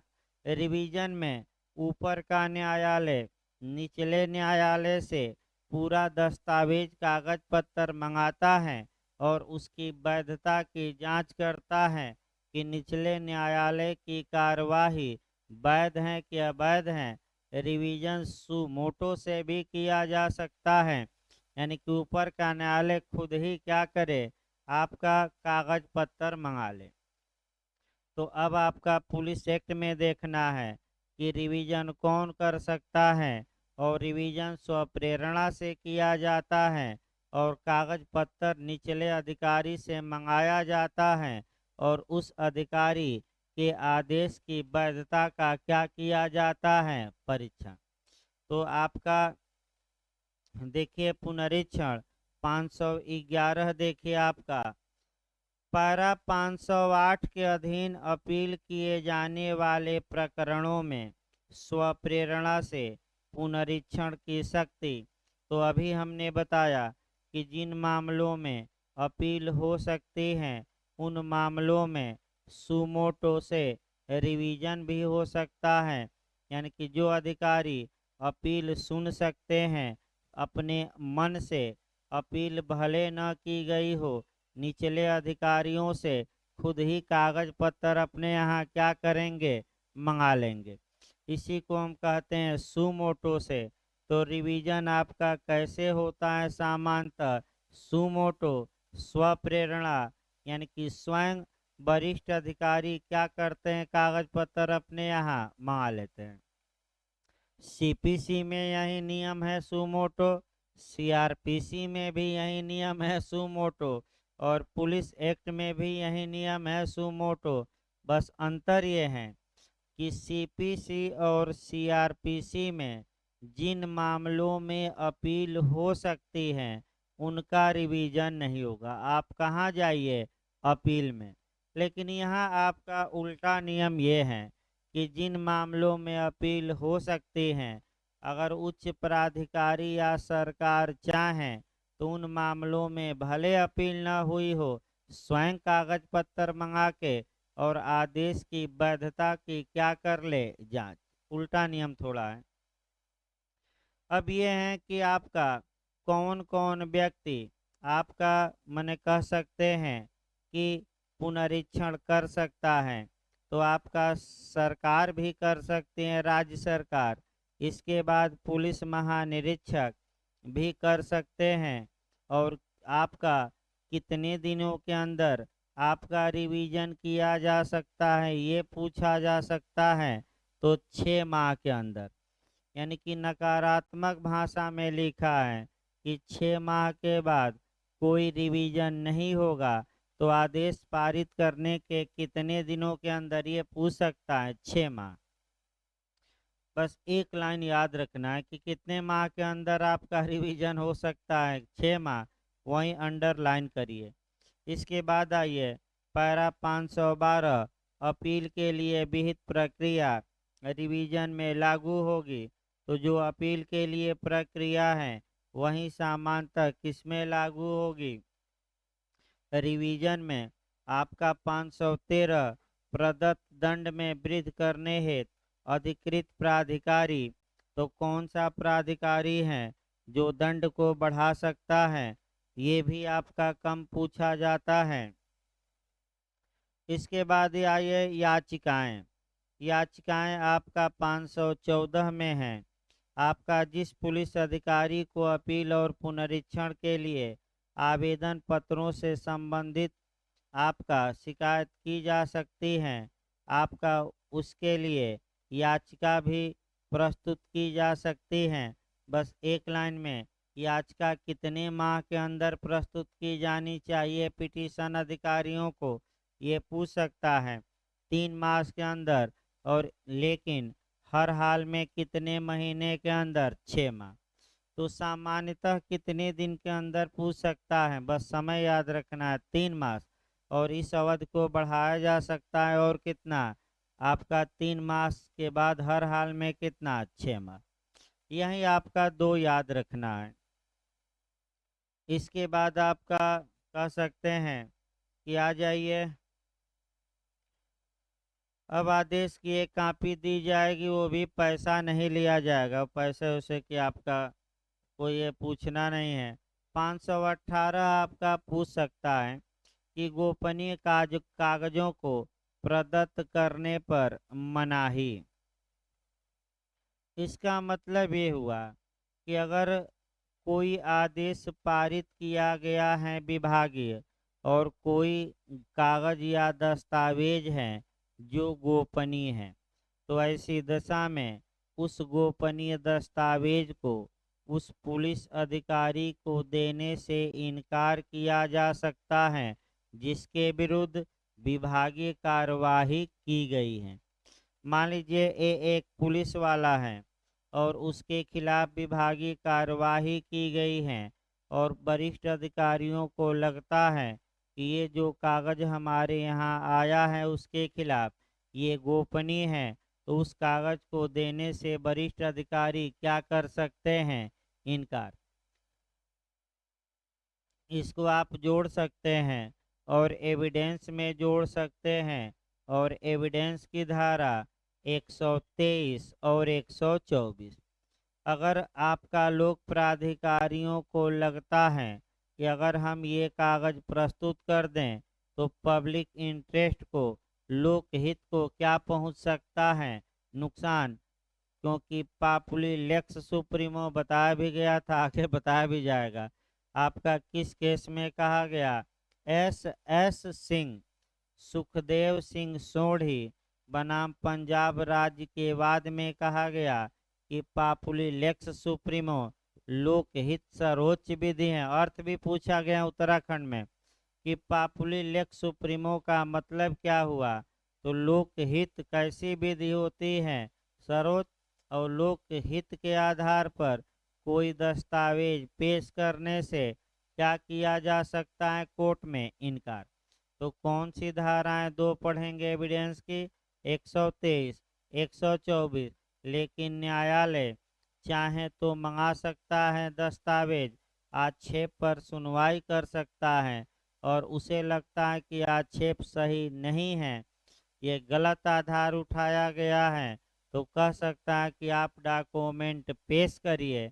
और एविडेंस की एक और धारा याद रखना है, दस्तावेजों का पेश किया जाना 162, यानी कि किस धारा में, 162। तो 123 और 24 जब भी पढ़िएगा एविडेंस की, एक धारा जरूर याद रखिएगा, कौन सी, 162। अब इसके बाद अध्याय 34 आ जाइए, पुलिस अधिकारियों का ट्रांसफर, यानी कि आपका ये स्थानांतरण। तो पैरा 520 देखिए, राजपत्रित अधिकारियों का स्थानांतरण कौन करेगी, तो आपका राज्य सरकार।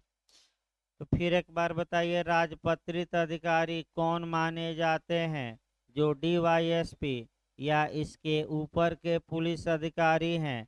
तो इनका स्थानांतरण करने की पूरी शक्ति किसके पास है, स्टेट गवर्नमेंट।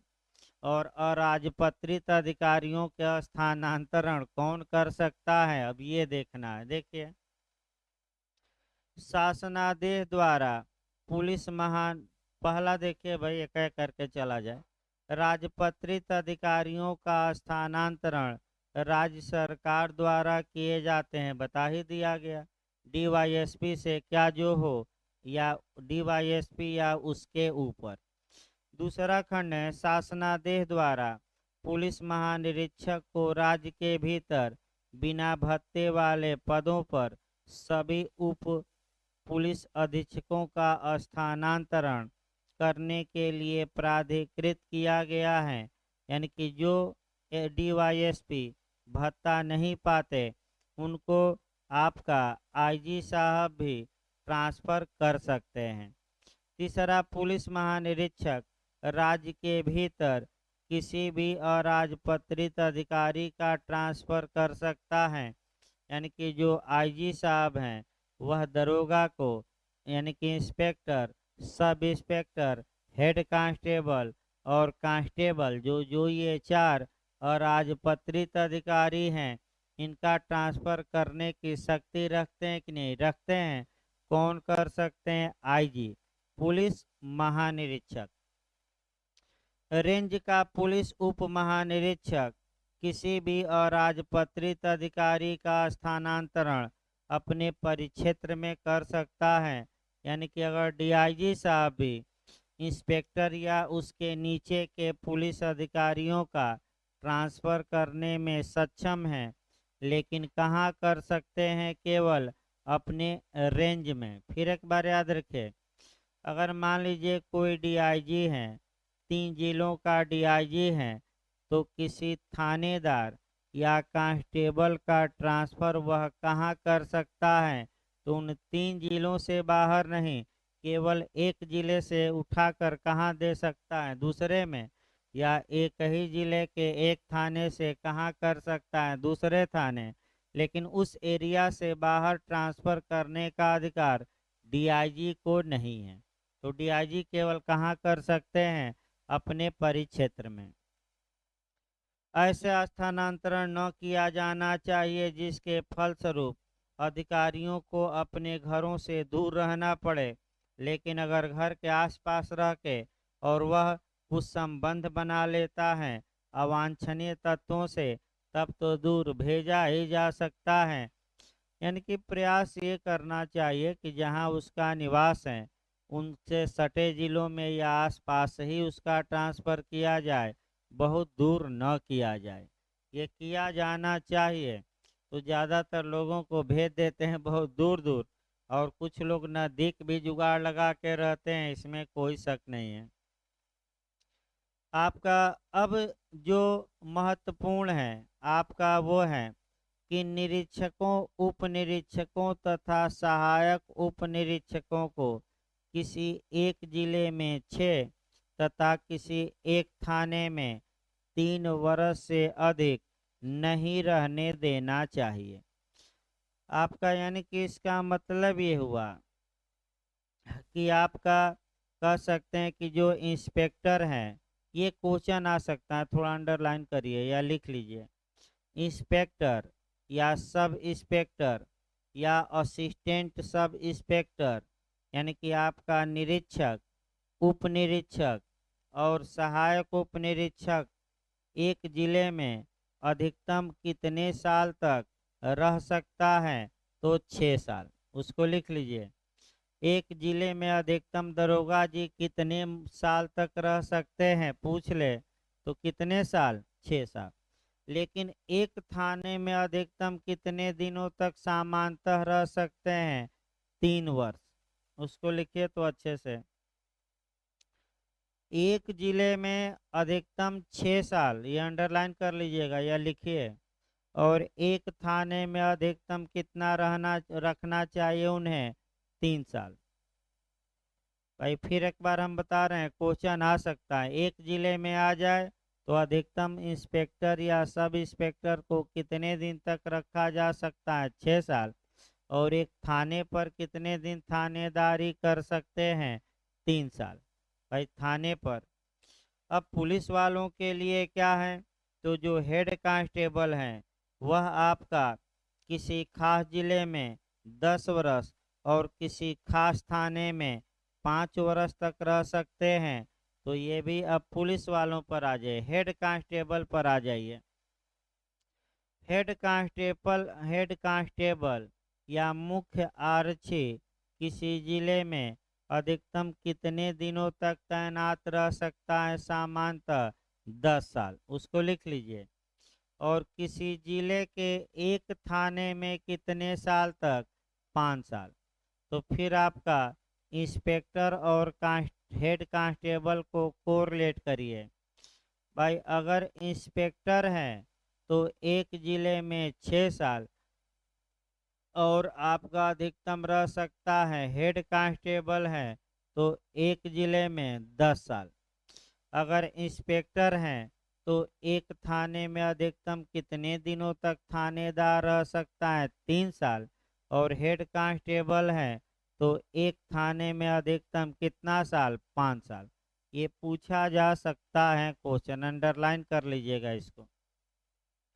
अगला देखिए आपका, तराई क्षेत्र में जिसमें तराई और भावर स्थान भी सम्मिलित हैं, निरीक्षकों, उप निरीक्षकों, हेड कांस्टेबलों तथा कांस्टेबलों को 5 वर्ष से अधिक न रखा जाए। इसका मतलब ये हुआ कि आपका माने अगर तराई क्षेत्र है तो अधिकतम संख्या अलग होगी और कितना रखा जा सकता है? 5 साल।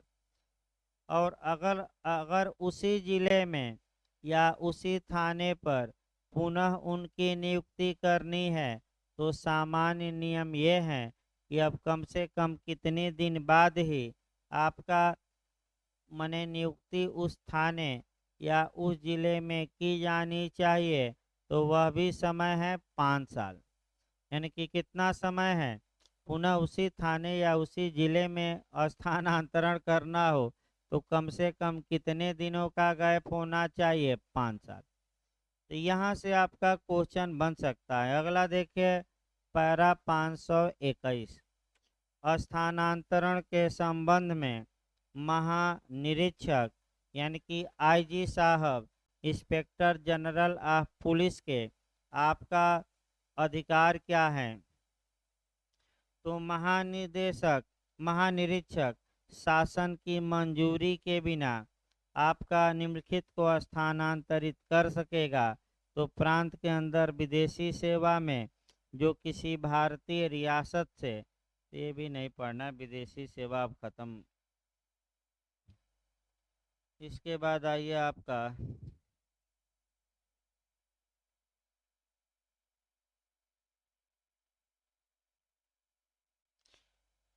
एक और आपका पूछ सकता है कि प्रांत से बाहर, यहाँ 521 पैरा में लिख लीजिए, किसी प्रांत से बाहर किसी पुलिस वाले को सामान्यतः 2 साल तक के लिए स्थानांतरित किया जा सकता है। जैसे मान लीजिए एमपी सरकार है, यूपी से पुलिस मांगी तो आपका आईजी साहब भेज सकते हैं पुलिस आपका, लेकिन एमपी में भेजा जाएगा तो अधिकतम कितने साल के लिए किसी पुलिस वाले को भेजा जाएगा?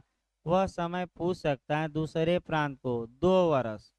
और चाहे भाई और कितने दिनों के लिए बढ़ाया भी जा सकेगा? 2 साल। यानी कि हर हाल में अधिकतम 4 साल हुआ। सामान्य नियम कितना हुआ? 2 साल। और कितने दिन के लिए बढ़ाया जा सकेगा? 2 साल। बहुत ज़्यादा अंदर पूछे तो पूछ सकता है।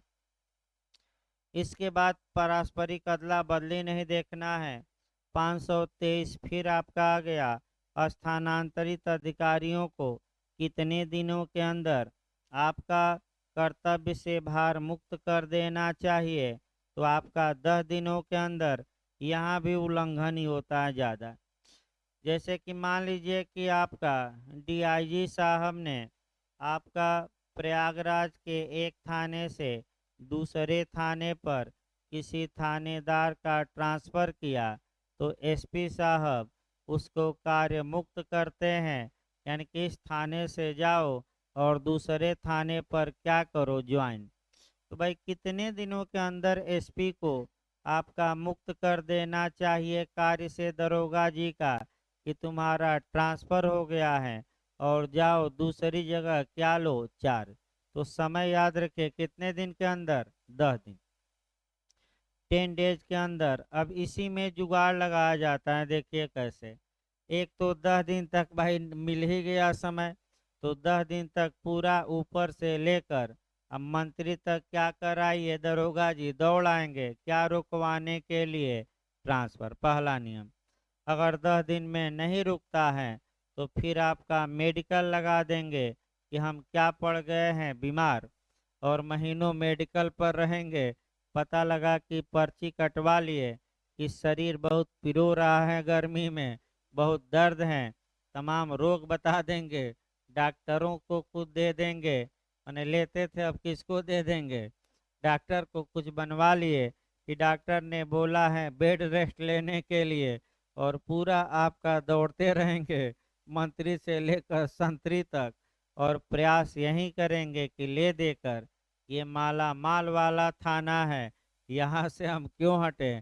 तो पूरा प्रयास किया जाता है। और जो आपका सनकी टाइप के रहते हैं ईमानदार, तो हमेशा बोरिया बिस्तर बांधे रहते हैं, जानते हैं कि 2-3 माह से अधिक मैं किसी थाने पर टिकूंगा नहीं, तो तुरंत वो रवाना हो जाते हैं। यानी कि एसपी ने कार्य मुक्त किया, शासन ने ट्रांसफर कर दिया, तो जुगाड़ नहीं लगाते। जो सिंघम वाले होते हैं वो जानते हैं कि हमारा ट्रांसफर होगा ही, क्योंकि कार्यकर्ता मानेंगे नहीं और हम कार्यकर्ताओं को छोड़ेंगे नहीं, तो ट्रांसफर होना तय है, सस्पेंशन होना तय है। इसलिए बोरिया बिस्तर क्या करते हैं, बांधे रहते हैं। तो आपका कह सकते हैं कि आपका दूसरा जो आपका ये कितने दिनों के अंदर कार्य मुक्त कर देना चाहिए, तो आपका कह सकते हैं कि आपका 10 दिन के अंदर। आगे देखिए 524 पैरा। अधीक्षक द्वारा मैंने एसपी द्वारा अपने जिले के अंदर निरीक्षक और उसके नीचे के पद के कर्मचारियों का ट्रांसफर किया जाता है। आपका तो ऐसी दशा में एसपी भी ट्रांसफर कर सकते हैं, लेकिन एसपी केवल अपने जिले के दरोगा जी को एक थाने से दूसरे थाने, या किसी पुलिस वाले को एक थाने से दूसरे थाने भेज सकते हैं।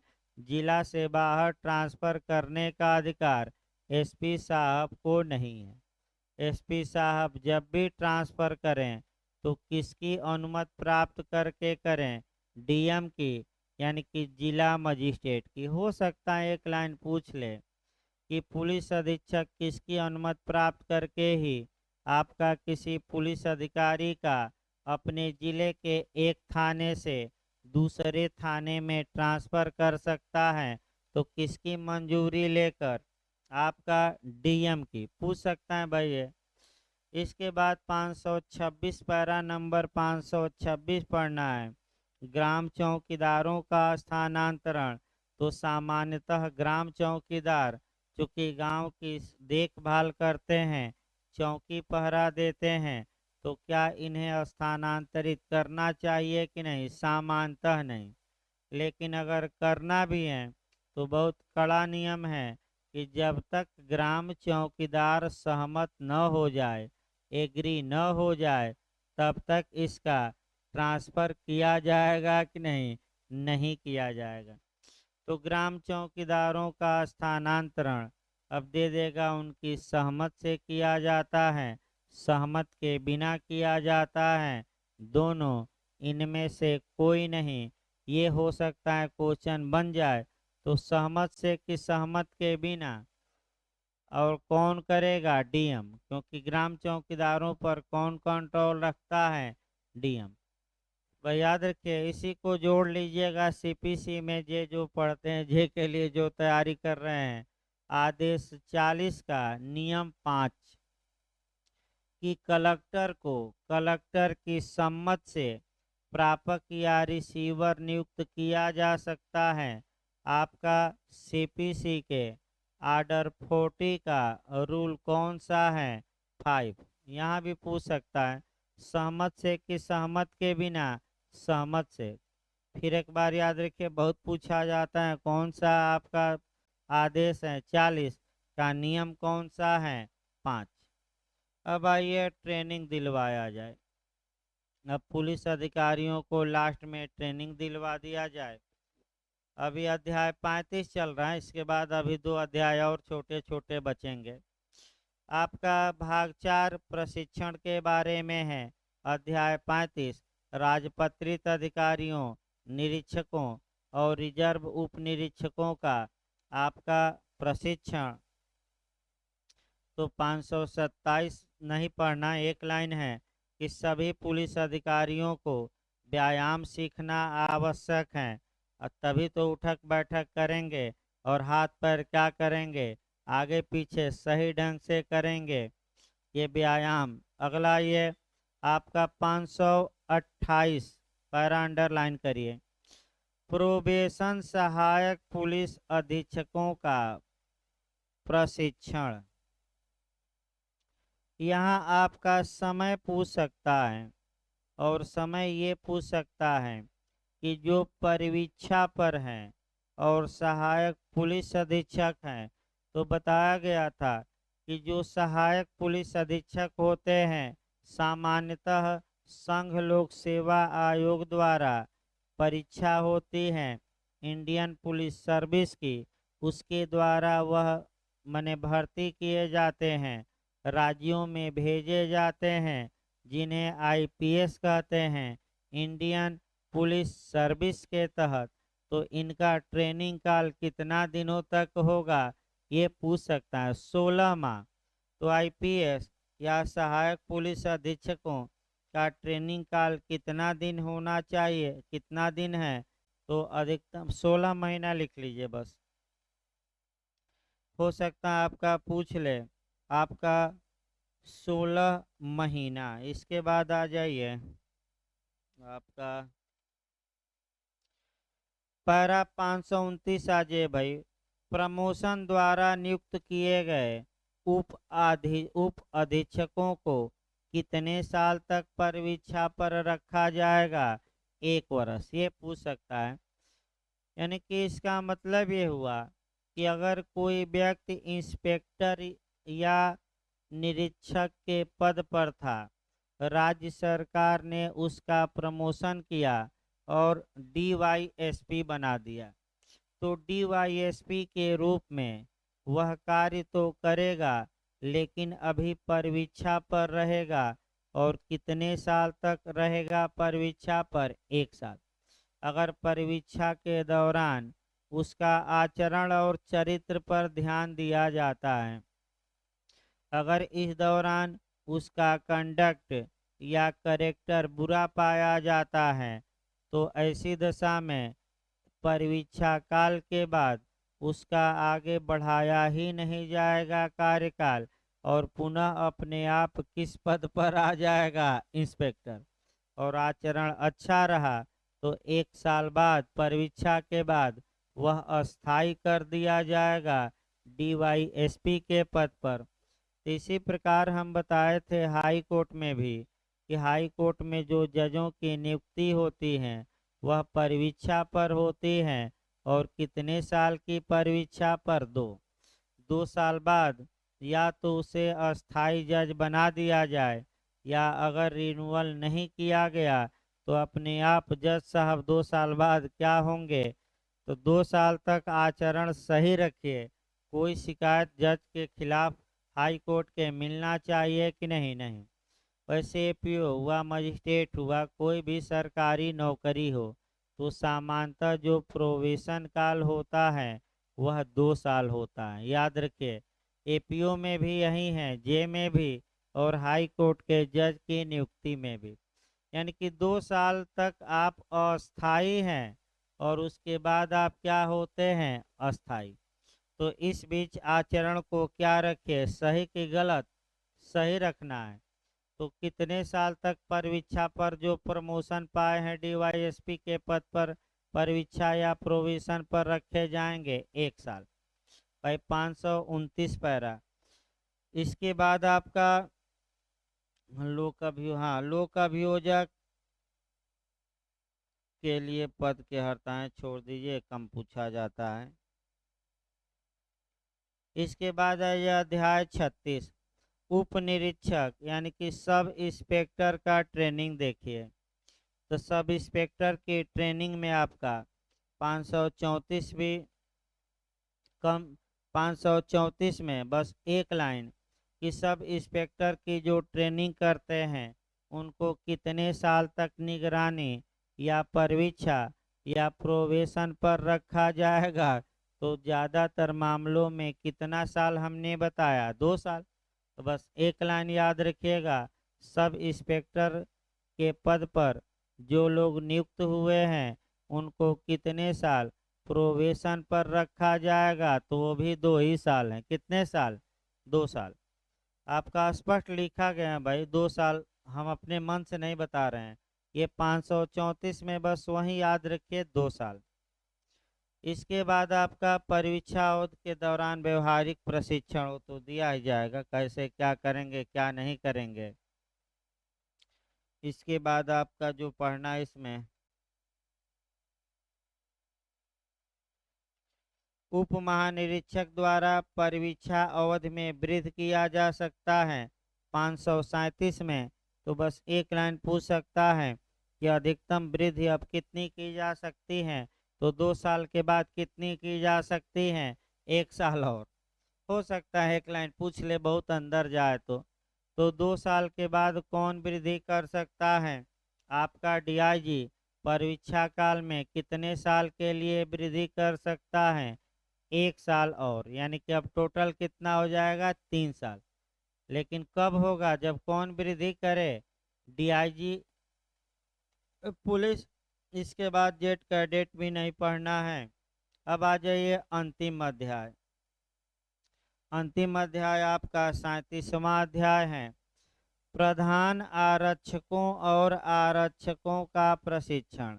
यानी कि हेड कांस्टेबल और कांस्टेबल का प्रशिक्षण। तो फिर आया कि हेड कांस्टेबल और कांस्टेबल को जब प्रशिक्षित किया जाएगा तो इनको कितने साल परीक्षा पर रखा जाएगा। तो आपका देखिए, आपका इसमें जो आपका कह सकते हैं कि जो पैरा पढ़ना है 541 अंडरलाइन करिए। एक रंगरूट मैंने जो नया नया भर्ती हुआ है, एक रंगरूट उस तारीख से परीक्षा पर होगा जिससे वह किसी स्पष्ट रिक्ति के स्थानापन्न के स्थानापन्न रूप से कार्य करना प्रारंभ करता है। परीक्षा की अवधि सिवाय निम्नलिखित मामलों के 2 साल होगी। तो फिर वही नियम आया कि चाहे हेड कांस्टेबल हो या कांस्टेबल हो, इनमें भी जो प्रोबेशन होगा सामान्यतः कितने साल होगा, 2 साल। तो 2 ही साल सामान्य। लेकिन लगाना है भाई, देखिए आपका जो सीधे आपराधिक अन्वेषण विभाग में भर्ती हुए हैं उनका परीक्षा काल 3 साल होगा। अन्वेषण विभाग मतलब ये हुआ कि आपका इन्वेस्टिगेशन डिपार्टमेंट में डायरेक्ट आप भर्ती हो गए। वहीं अपवाद हो सकता है, पूछ ले कि जो पुलिस अधिकारी अन्वेषण विभाग में सीधे भर्ती होते हैं उनका परीक्षा काल कितना होगा। तो 2 साल नहीं, यहाँ कितना होगा, 3 साल। उसको अंडरलाइन कर लीजिए। और आपका जो घुड़सवार पुलिस में स्थानांतरित हो गए हैं, तो जो पुलिस वाले घुड़सवार पुलिस में हो गए हैं उनका परीक्षा काल नहीं दिया गया है भाई, आपका फिर पीछे जाना पड़ेगा।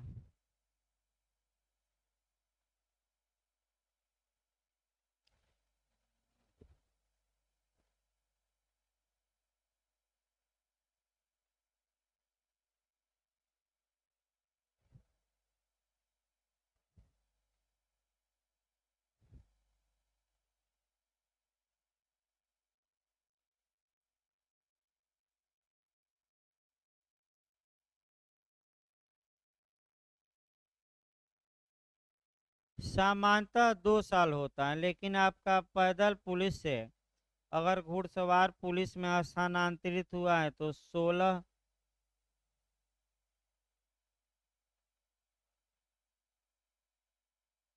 असुरई पुलिस को स्थानांतरित हुआ तो कम से कम 8 माह रहेगा। अगर वो 16 माह तक मैंने कम से कम 8 माह रही। इसमें लिखिए भाई आपका, इसी में जोड़ लीजिए, पैरा 84 में दिया गया है जो हम बता रहे हैं। ये पैरा आपका 84, यहीं थोड़ा कोरिलेट कर लीजिए पैरा 84 से। तो अगर पैदल पुलिस में था और 16 माह तक पैदल पुलिस में रहा और उसके बाद वह घुड़सवार पुलिस यानी कि माउंटेड पुलिस में भेजा गया ट्रांसफर करके, तब उसका जो परिवीक्षा काल होगा अब 8 माह कम से कम होगा। 8 माह लिख लीजिए, तो 8 माह दिया गया है इसमें।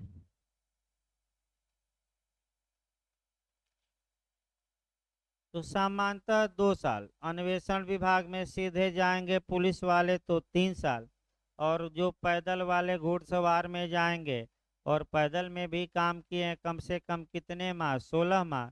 तो अब कितने दिन तक आपका परिवीक्षा पर रहेंगे, 8 माह, क्योंकि 16 माह तो वह वहाँ परिवीक्षा पर पहले से ही रह ही रहे हैं। तो इसके बाद आपका व्यायाम भी नहीं देखना है, प्रतिसार निरीक्षक।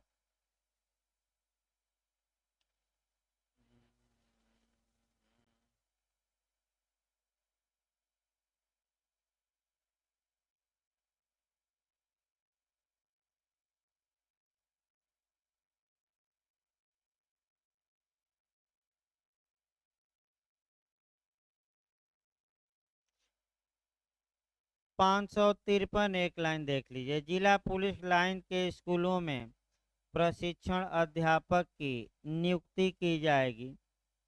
ये जो रहेंगे ये 1 साल की परिवीक्षा पर रहेंगे। 553 में आपका समय कम है। जिला पुलिस लाइन में के स्कूलों में प्रशिक्षण अध्यापक की नियुक्ति की जाएगी और ये कितने दिन के लिए परिवीक्षा पर रहेंगे, 1 साल। इसमें समय कम है। इसके बाद 554, प्रशिक्षित अध्यापकों द्वारा पुलिस अधिकारियों के बच्चों की प्राथमिक शिक्षा। भाई प्राथमिक शिक्षा दिया जाए, जो पुलिस लाइन में पुलिस वाले हैं उनके बच्चे आवारा न निकलें, बदमाश न निकलें, इसके लिए भी व्यवस्था की गई है कि क्या दिया जाए, आपका शिक्षा दी जाए। और एक टीचर कितने बच्चों को संभालेगा, 15 लिखा गया, हम अपने मन से नहीं बता रहे हैं। यानी कि एक टीचर आपका 15 बच्चों को संभालेगा। एक का 16 है, इसमें 15 दिया है भाई। देखिए भाई इंग्लिश वर्जन देखिए तो नहीं दिया है।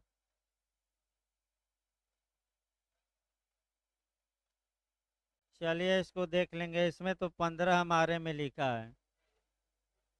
इसको देख लिया। दो भाई आपका विवाद फंसा है। एक विवाद आपका ये अपील में, और दूसरा विवाद आपका इसमें कुछ लोग 16 लिखा है, कुछ लोगों के बैरक में, कुछ लोगों के 15। तो इसको दो हम कल देख लेते हैं दूसरी किताबों में। तभी 10-12 मिनट का ब्रेक रहेगा, फिर कॉन्ट्रैक्ट चलेगा भाई। देखिए मौसम जैसे ही हल्का सा ये हो तो संविधान और सीपीसी लगेगा।